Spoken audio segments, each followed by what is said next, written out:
성경에 나오는 신앙의 명문가에 대한 이야기를 통해서 함께 말씀을 나누고, 또 저는 이 말씀 붙들고 우리 성도들의 가정이 성경에 나와 있는 모범적인 이런 가정이 되기를 축복하면서 말씀을 전합니다. 오늘 야곱의 가정인데 신앙의 명문가를 이루시기를 주의 이름으로 축복합니다. 아멘이시죠? 예. 여러분들 옆에 있는 분들에게 한번 신앙의 영적으로 신앙의 명문 가정이 되시기를 바랍니다. 한번 좀 인사하죠. 신앙의 명문 가정이 되시기를 바랍니다. 예, 신앙의 명문 가정을 이루시기를 바랍니다. 네. 야곱은 이름이 뭘로 바뀌었습니까? 이스라엘. 예. 제가 한 달 전에 우리 김동우 목사 담임 목사 취임 예배 때 격려사 하러 가서 전했던 말씀 중에 그 김동우 목사 이메일이 이스라엘 킴이에요. 이스라엘 K. 예. 근데 왜 그러냐 하면 자기가 제일 좋아하는 성경 인물이 야곱. 근데 야곱이 변화된 이스라엘이어서 그렇게 해놨고, 다른 분들은 눈치 못 채겠지만 제가 가끔 이렇게 유튜브에 들어가 보면 잘하고 있나 이렇게 보면 대구 중앙교회 JAC 제이콥, 예, 그를 붙여놨더라고요. 야곱을 좋아하니까 대구 중앙교회하고 제이콥 JAC 이렇게 해놨어요. 야곱은요 이스라엘의 12지파의 족장이 되죠. 그러니까 이스라엘이란 말이에요. 아브라함 믿음의 조상이라고 이야기하지만 이스라엘. 그래서 오늘 찬양할 때 야곱의 축복에 대한 찬양도 야곱이 자녀들 또 에브라임 므낫세를 축복하는 그런 장면도 창세기에 나옵니다. 자, 저는 그렇게 생각해요.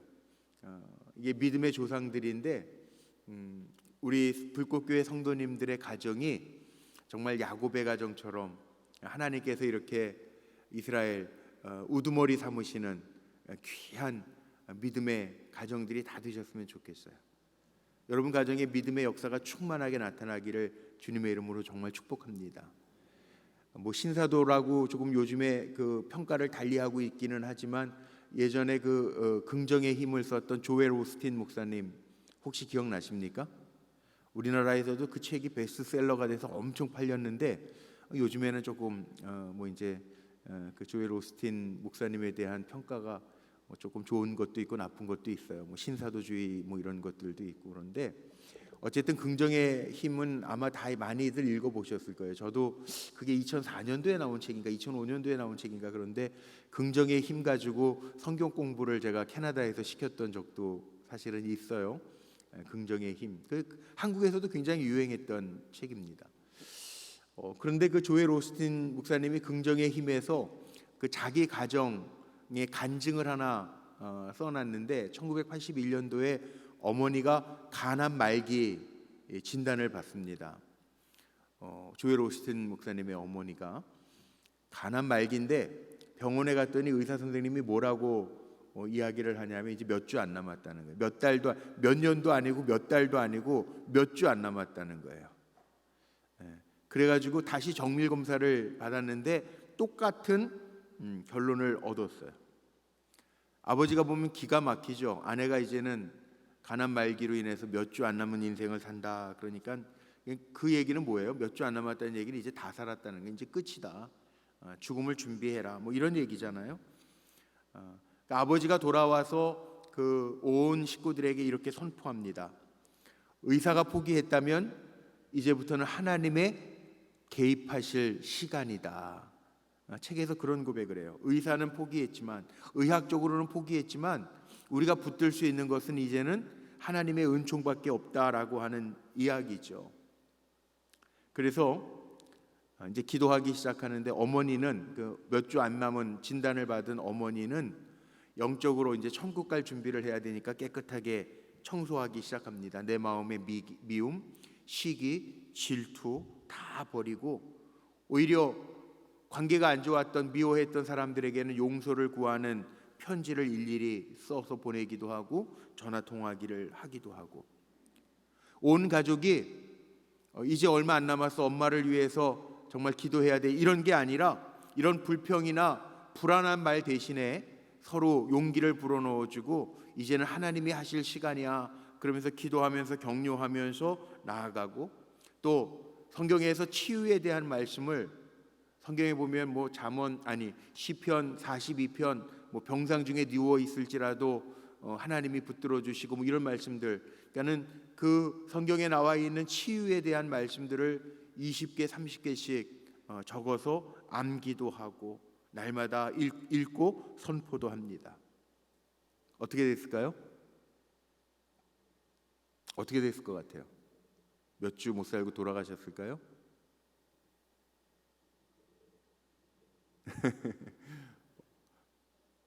안 돌아가셨어요. 안 돌아가셨어요. 점점 몸이 좋아지기 시작하고 건강을 되찾기 시작했다는, 그래서 긍정의 힘이라고 하는 책이 나오게 됐어요. 하나님이 하시는 일은 놀랍죠. 근데 우리가 어떠한 마음을 가지고 살아가느냐, 긍정의 힘. 그래서 조엘 오스틴 목사님이 쓴 책이 뭐 여러 권 있지만 그 가운데 제일 나와서 베스트셀러가 됐던 것이 긍정의 힘이라는 책이에요.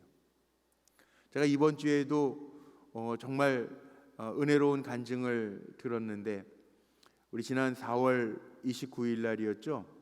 4월 29일 날 떨기나무 뿌리반 수양회를 갔는데,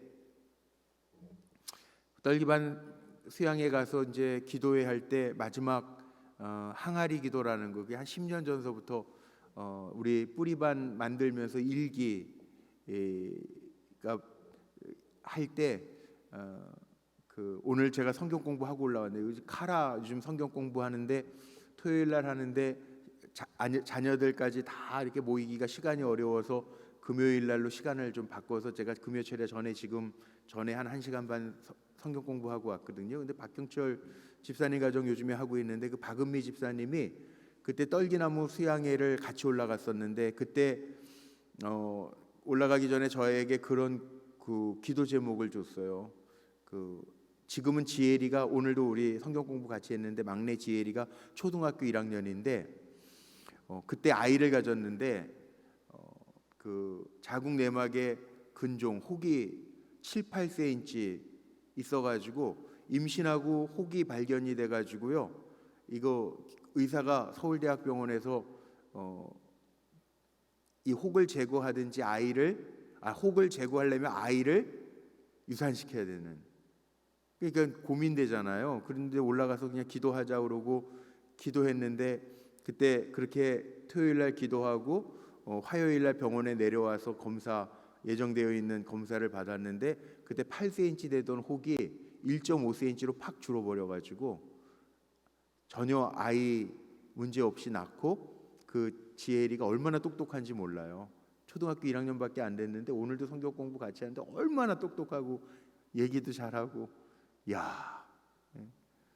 그런데 그런 기적이 있었는데 이번에 올라갔는데 장아무개, 제가 뭐 이름 밝히긴 그런데 장아무개 집사님이 똑같은 질병이 있더라고요. 자궁에 혹이 생겨서 이것 때문에 기도받겠다고 항아리 기도에 나오셔서 안수기도 다 연결해가지고 안수기도를 했는데 어떻게 됐을까요? 뭐 저는 잘 몰랐는데 그 뿌리반 그 카톡들 이렇게 있는데 거기에 다 이렇게, 허장로님이나 박장로님은 아시나요? 거기에 막 이렇게 발표하고 그런 일이 있었다고 막 나왔다면서요. 얼마나 감사한지요.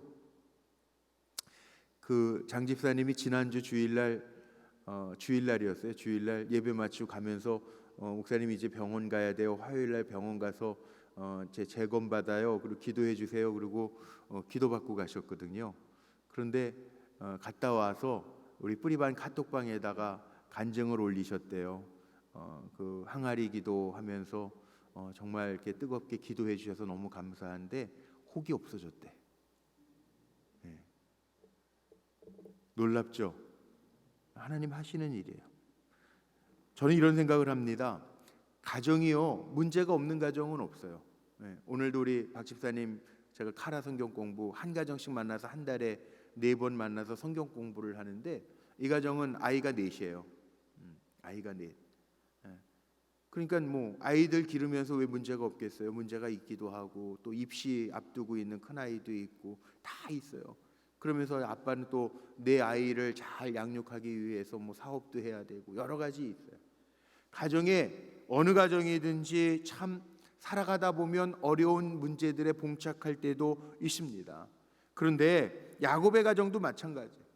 영적인 명문가라고 했던 야곱의 가정도요 마찬가지예요. 그런데 문제가 없는 가정은 없지만 문제가 있어도요 그 문제를 풀어갈 수 있는 뭔가 세워갈 수 있는 제가 예전에도 그런 얘기 많이 했는데 요즘에는 그런 건물을 지을 때 다림줄을 세우는 일이 별로 없는데 저희 어렸을 때에는요 저희 어렸을 때 70년대 후반에 보면 집장사라는 분들이 있었거든요. 집장사 하시는 분들. 그러니까는 동네마다 집을 지어서 팔고 이런 분들이 많았는데 그래서 동네마다 이렇게 막 새로 집 짓는 데들이 그때 70년대 말에는 별로 아파트들이 없어요. 강북에는 집 지어서 집장사들이 한참 유행할 때였는데 그 집 짓는 동네 집 짓는 집들 가 보면은 이렇게 벽들 만들고 구조물 만들 때 옛날에는 줄로 달아서 내리는 지금 저기 보이는 다림줄이라고 그러죠. 저거 아세요? 장로님은 아시죠? 제가 올드 세대인가?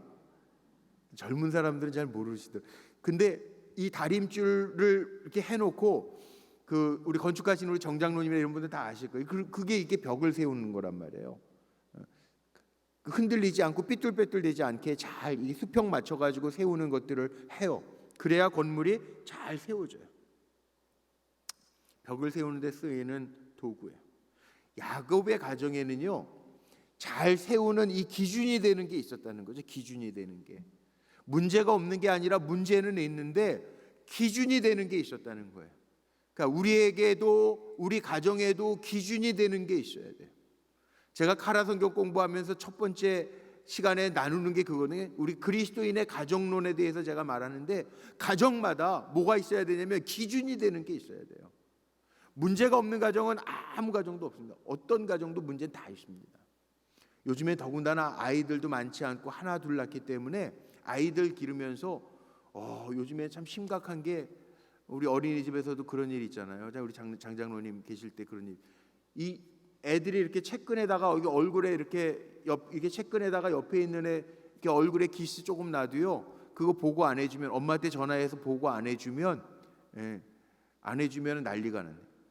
더 놀라는 것은 요즘에 군대도 카톡이랑 뭐 이런 보고를 소대장들이 자기 사병들 부모에게 보고를 해주는데 이런 훈련을 합니다. 그리고 다 보고해주고 훈련에 참가시키겠습니다. 이런 보고까지 이게 군대야 뭐야 그럴 정도로 지금 시대가 이렇게 바뀌어졌죠. 그러니까 다 귀하니까 문제 하나 없이 가려고 하는데도 문제가 없을 수는 없단 말이에요.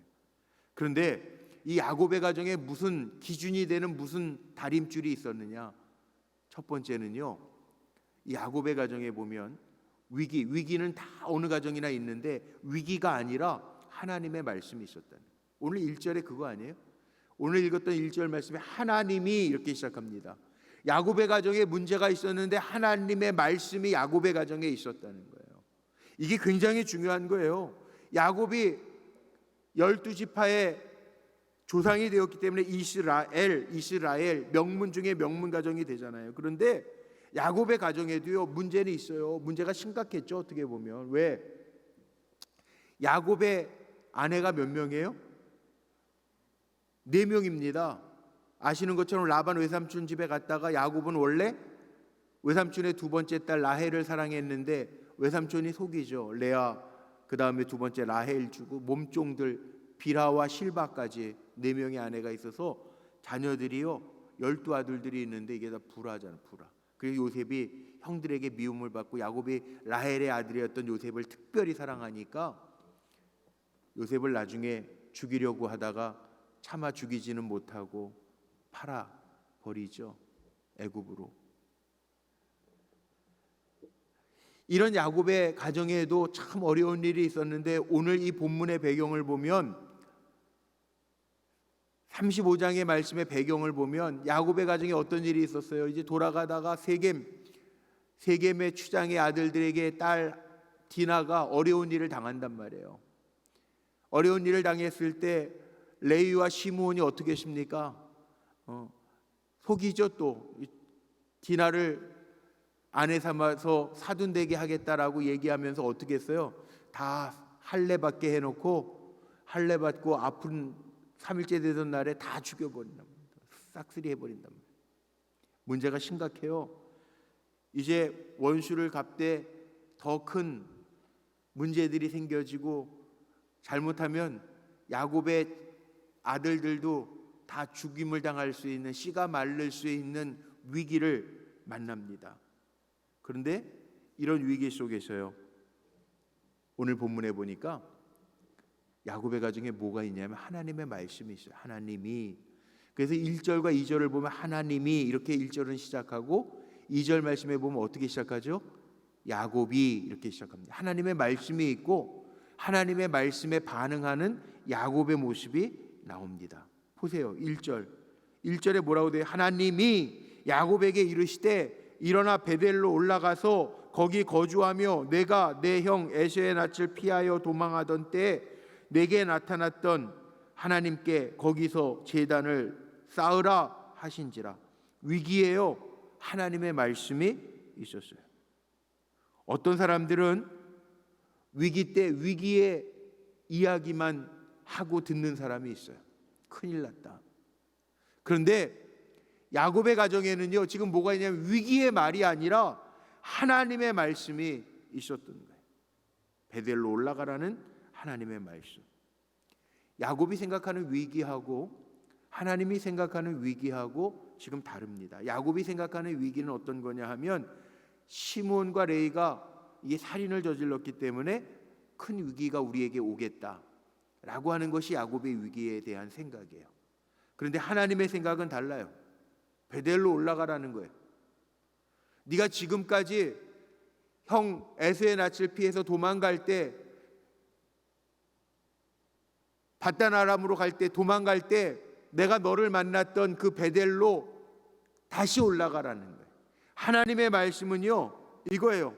문제가 그 살인 사건 때문에 생겨지는 게 위기가 아니라 하나님, 나와 관계가 멀어졌기 때문에, 네가 나와 관계가 멀어졌기 때문에 지금 네 가정에 문제가 생겼다. 하나님이 보시는 위기와 다른 거예요.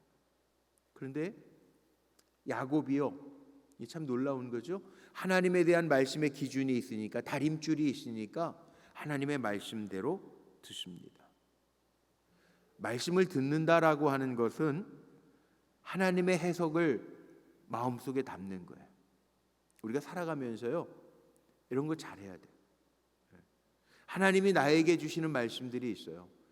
그거 아무것도 아닌 것처럼 흘려버리지 말고 내 삶에 해석하고 살아가는 때 하나님이 이끌어 가시는 은혜가 있다는 거죠. 유대인들은요, 제가 유대인 마을에 살았다고 그랬잖아요. 캐나다에 있는 동안에 그 베더스트 거리에서 살았는데, 베데시다인데 베더스트 스트릿이 있어요. 그 캐나다 토론토에는 가장 가운데 중심거리, 그러니까 번지수 이스트 웨스트를 나누는 그 가장 중심거리가 영길이라고 그러거든요. YOUNG, 영 스트리트. 그 영 스트리트 다음 2km마다 이렇게 한 블럭씩 있는데 서쪽으로 한 블럭 지난 베덜스트 거리예요.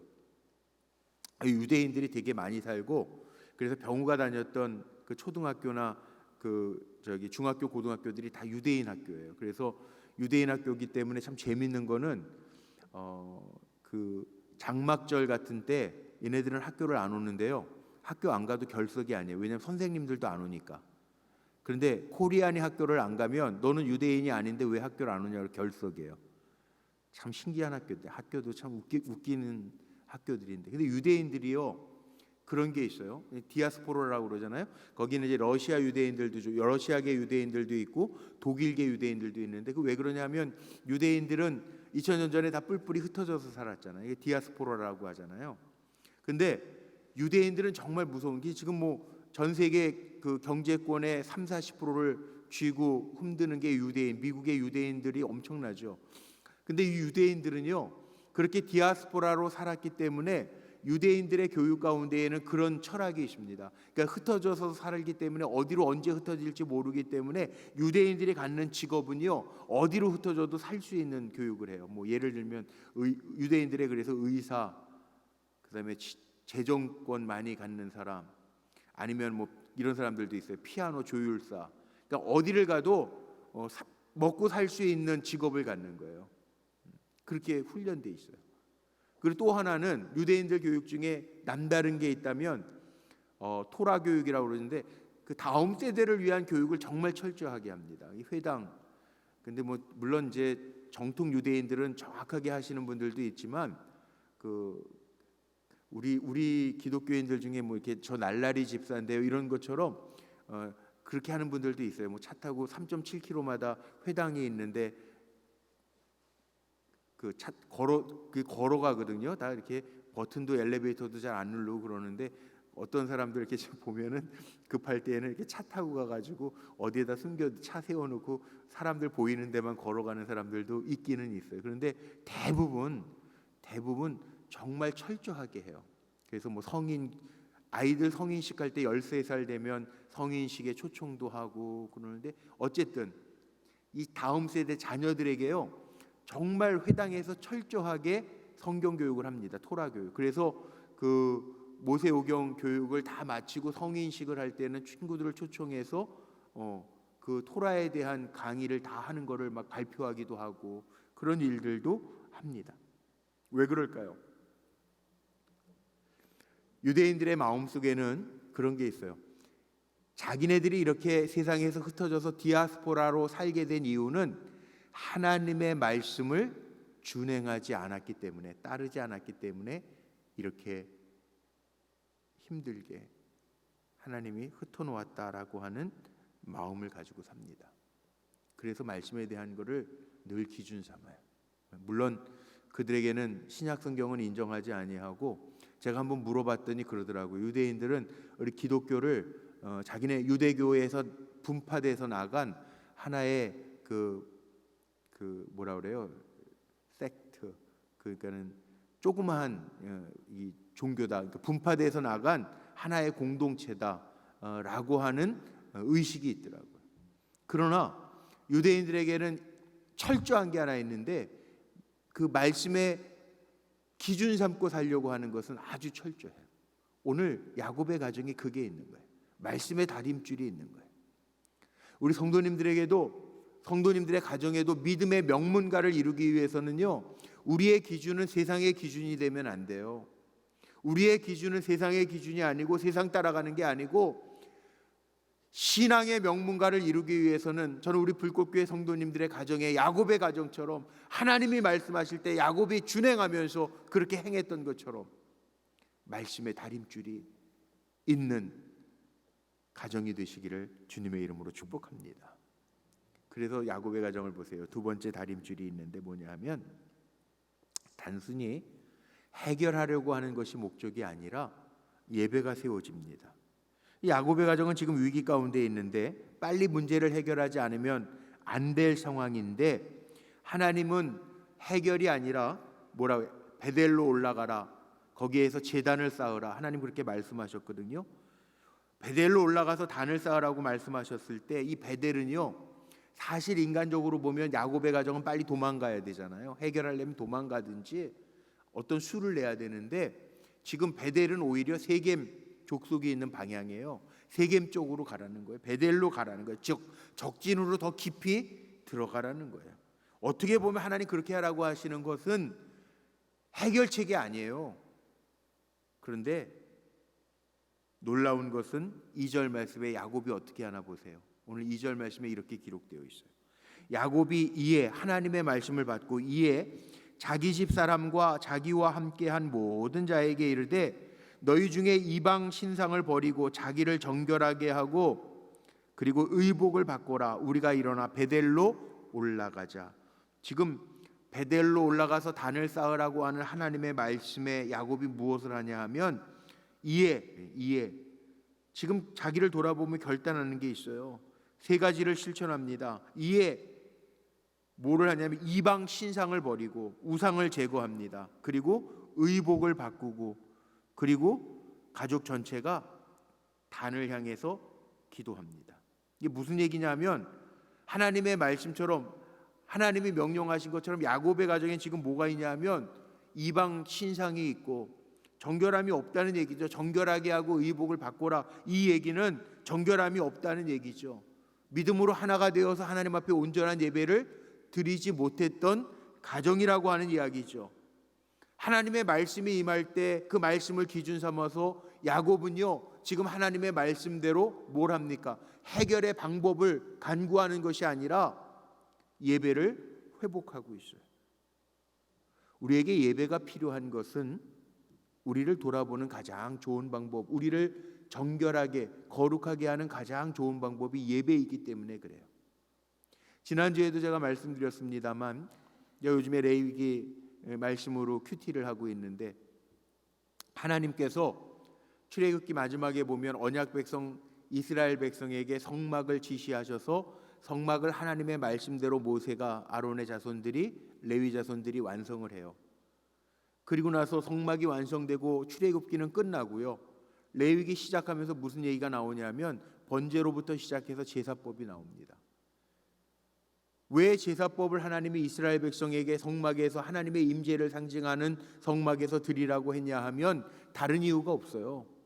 거룩하게 하는 방법이 예배밖에 없기 때문에 내가 거룩하니 너희도 거룩해라. 그래서 레위기 11장 45절, 레위기 19장 2절, 레위기 26장에 보면 내가 거룩하니 너희도 거룩해라 라고 하는 말씀을 반복하시는데 우리가 성결법전이라고 그러죠. 레위기 17장 이후서부터는 하나님이 우리를 성결하게 하시기 위해서 방법이 없어요. 예배밖에. 예배가 우리를 정결하게 하는 방법이라는 거예요. 하나님이 지금 야곱의 가정에 뭘 주문하시냐 하면 해결책보다 인간적인 해결책보다 중요한 것이 있는데 나에게 예배하라는 거예요. 하나님을 기억하라는 거예요. 이것이 너희를 살게 할 거라고 하는 말씀입니다. 야곱의 가정이 우상에 가까워졌고 정결하지 못하고 믿음을 잃어버려 하나가 되지 못했는데 야곱은 깨닫습니다. 하나님이 예배하라고 하시는 데에는 이유가 있구나. 우리가 정결해야 되겠구나. 우리가 믿음으로 하나가 되어야 되겠구나. 깨닫습니다. 그래서 믿음을 회복합니다. 3절 한번 보세요. 3절. 오늘 본문의 3절에 보니까 야곱이 뭐라고 고백하죠? 하나님은 베델로 올라가자 하나님 응답하시는데 하나님은 환난 날에 내게 응답하시며 3절에 나와요. 하나님은 내게 응답하시며 내가 가는 길에서 나와 함께 하신 하나님께 내가 거기서 제단을 쌓으려 하노라 하며 깨달아요. 나의 가는 길에 하나님이 함께 하신다라고 하는 것을 깨달아요. 그래서 하나님이 예배 드리라고 했던 것을 야곱이 깨달아요. 이게 중요한 거예요. 예배를 통해서 깨닫는 게 중요한 거예요. 오늘의 예배드림을 통해서 우리의 가정을 한번 점검해 보십시오. 이방 신상까지야 없겠지만 정결하게 살아가고 있는가? 우리 가정이 믿음 안에서 하나가 되어서 정말 믿음으로 잘 달려가고 있는가? 점검해 보라는 거예요. 해결 대신에 하나님은 예배, 너희가 정결해서 힘을 얻을 수 있는 예배가 살아야 산다는 것을 강조해요. 그래서 2000년대였죠. 예배학, 우리 기독교에서 예배에 대한 참 많은 중요성을 강조하면서 예배에 성공해야 인생에 성공합니다. 이런 책들이 많이 나왔어요. 예배에 실패하면 인생에 실패한다. 예배에 성공하는 가정 되라는 거예요. 그래서 여러분들을 축복하는 거예요. 예배에 성공하는 가정들 되시기를 주님의 이름으로 축복합니다. 예배에 문제가 생기면 가정에 문제가 생깁니다. 그러니까 예배에 문제가 생기지 않게 해야 돼요. 하나님 앞에 드리는 예배 함부로 하면 안 돼요. 예배 드리는 거 중요하게 생각해요. 그래서 야곱의 가정에는 뭐가 있었는? 예배의 다림줄, 기준이 있었다는 기준이. 마지막 세 번째는요. 이렇게 예배를 드린 야곱의 가정이 어떻게 변합니까? 소망을 하나님께 두는 가정이 돼요. 소망을 하나님께 두는 가정. 지난주 금요일 날 제가 노아의 가정 설교하면서 인사할 때 이렇게 인사하자 그러고 인사했던 거 혹시 기억나세요? 뭐라고 인사했는지? 제가 가정의 제사장이 되겠습니다. 기억하시네. 오늘은 제가 신앙의 명문가를 이루겠습니다. 그렇게 했죠. 지난주에는 내가 우리 가정의 제사장이 되겠습니다. 그렇게 고백했어. 지금 야곱의 가정을 보면요, 육체적으로는 외삼촌 집에서 벗어나서 돌아가는 것 같은데요, 돌아가는 여정 속에 지금 문제가 생긴 건데, 가나안으로 돌아가는 것 같은데, 몸은 돌아가는 것 같은데, 문제는 뭐냐 하면 영적으로 온전하지 않다는 거예요. 그래서 여기에서 이 위기를 만났는데, 이 위기를 만났기 때문에 영적으로 온전하게 돌아가기 위하여, 소망을 온전히 하나님께 두기 위하여, 오늘 말씀 속에 보니까 4절 말씀에 보면 야곱이 해결을 합니다. 어떻게 하냐면 명령하죠. 뭐라고 명령해요? 그들이 자기 손에 있는 모든 이방 신상, 자기 귀에 있는 이 귀고리들, 장식품들, 이걸 야곱에게 주고, 야곱은 그것을 세겜 근처 상수리 나무 아래에다가 묻어버려요. 무슨 얘기냐면 세상적으로 가졌던 소망들을 다 내버리고 이제 하나님만 의지하겠다라고 하는 이야기죠. 엘 베델, 하나님의 집의 하나님. 여기 보면 알론 바굿, 이게 뭐 굿하는 알론 바굿이 아니고, 알론 바굿이라고 하는 것은 무슨 뜻이냐 하면 통곡의 상수리 나무라고 하는 말인데요. 여기 참 이상하지 않아요? 이 8절 보면은 좀 특별한데, 리브가의 유모 드보라가 죽음에 그를 베델 아래 상수리 나무 밑에 장사하고 그 나무 이름을 알론 바굿이라 불렀더라, 이렇게 나오죠. 자, 리브가 이삭의 아내고 야곱의 어머니예요. 근데 리브가의 유모 드보라가 죽음에, 유모가 죽었는데 그를 베델 아래 상수리 나무 밑에 장사하고, 왜 이런 표현이 나왔을까요? 여기 많은 신학자들이 이렇게 얘기합니다. 이 엘론 바굿의 예배, 엘론 바굿의 예배라고 하는 건 뭐냐면, 엘론 바굿이라는 뜻은 통곡의 상수리 나무를 의미하지만, 이게 엘론 바굿의 예배, 이 드보라라고 하는 그 리브가의 유모는 어떻게 보면 유모니까, 야곱이 자랄 때 야곱에게 젖도 물리고 뭐 이랬던 사람을 우리가 유모라고 이야기하잖아요. 그러니까 야곱을 키워준 사람인데, 그를 장사하면서 알론 바굿, 그러니까 알론 바굿의 예배, 이거는 이제 명실공히 야곱이 이제 모든 영적인 것들을 완료하고 영적인 족장이 되었음을 뜻하는 말이라는 거예요. 그러니까 야곱의 가문이 완전히 회복되어 알론 바굿, 통곡의 상수리 나무 아래에다가 그 유모, 자기를 키워준 유모 애통해하면서 이제는 명실공히 이 야곱이 이스라엘, 이 하나님께서 이 영적 가문을 이어가는 믿음의 족장으로 세워졌다라고 하는 의미를 가지고 있다는 거예요. 그 야곱이요, 나중에 그 창세기 49장에 보면 아들들을 다 축복하고 손자 므낫세와 에브라임을 축복하고 나서 뭐라고 이야기하냐면, 그 창세기 49장 29절, 또 요셉도 50장 23절에 보면 같은 얘기를 하는데, 내가 죽게 되면, 유언을 하는데, 내가 죽게 되면 내 유고를 가지고 어디로 가라고요? 가나안 땅, 어머니 아버지가 묻힌 땅에, 아브라함과 이삭과 묻힌 땅에 나를 묻어달라고 이야기합니다. 야곱은 가나안 땅에 대한 소망 다시 회복했다는 거예요. 도망쳤던 야곱이 죽을 때 유언을 남기면서, 내 인생 나그네 길이었지만 나그네 137년을 살았습니다. 바로왕 앞에서도 그렇게 고백했지만, 마지막 유언을 자손들에게 남길 때 내 유고를 메고 가나안 땅, 막벨라, 야곱의 아버지 이삭, 아브라함 조부, 할아버지가 묻혔던 그곳으로 가져가라고 이야기해요. 야곱의 소망이 완전히 바뀌었어요. 하나님께 소망을 두고 있어요. 저는 우리 성도님들에게 하나님을 향한 소망이, 우리 성도님들의 가정이 정말 하나님, 참 소망 되신 하나님께 우리의 소망을 두고 살아가는 가정들이 되시기를 축원하고 축복합니다. 이게 신앙의 명문가라는 거예요. 기준이 분명해요. 야곱의 가정은 하나님의 말씀이 기준이었고요. 그래서 오늘 읽었던 말씀에 보면 많이 읽었던 말씀이지만 하나님이, 그리고 2절에 야곱이 바로 응답해요. 하나님이 말씀이실 때 그 말씀이 기준이 돼서 야곱이 머뭇거리지 아니하고, 아브라함이 그랬던 것처럼, 이삭이 그랬던 것처럼 머뭇거리지 아니하고 하나님의 말씀을 기준 삼고 나아가요. 이게 명문가가 되는 다림줄이에요. 그리고요, 예배를 우선시해요.